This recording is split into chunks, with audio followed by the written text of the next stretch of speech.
Жүрек.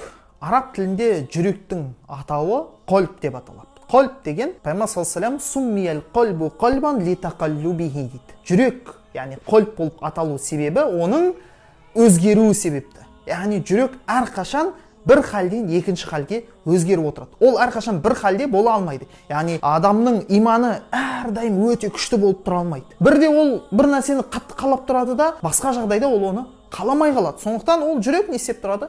Өзгеріп тұрады. Оған дәлел тағы басқа хадисте Пайғамбар саллаллаху алейхи ва саллям айтады: Хазіреті Ханзала мен Хазіреті Абу Бакрге біз өзіміз 200-ді болып санап жатырмыз өзімізді дейді да. Өйткені біз сіздің қасыңызда болғанда бір халде боламыз, яғни құдды бір жәннат пен тозақты көріп тұрғандай, ал отбасымызбен болғанда басқа халде, ол халде болмаймыз дейді. Сонда Пайғамбар саллаллаху алейхи ва саллям айтады: егер де сендер сол халде қалғандарыңда дейді, онда періштелер сендермен мәжілісте де, жолда да, тіпті жататын орында да сендермен қол алысып амандасатын еді дейді. Уәләкин я Ханзала, бірақ та ей Ханзала, сағатан ва сағатан, сағатан ва сағатан. Бірде сенің иманың күшті, бірде сенің иманың, яғни бірде сен тозақ пен жәннатты құдды бір көзбен көріп тұрғандай боласың да, ал бірде сен ондай халде болмайсың. Не себепті? Өйткені сен бала шағаңмен, жаңағы жұбайыңмен араласу арқылы саған бір белгілі бір деңгейде не түседі? Бейғамдық, ғапылдық, ұмыту түседі да, сен сол халден шығып отырасың. Яғни бұл қалыпты жағдай дегісі келді Пайғамбарымыз саллаллаху алейхи ва саллям.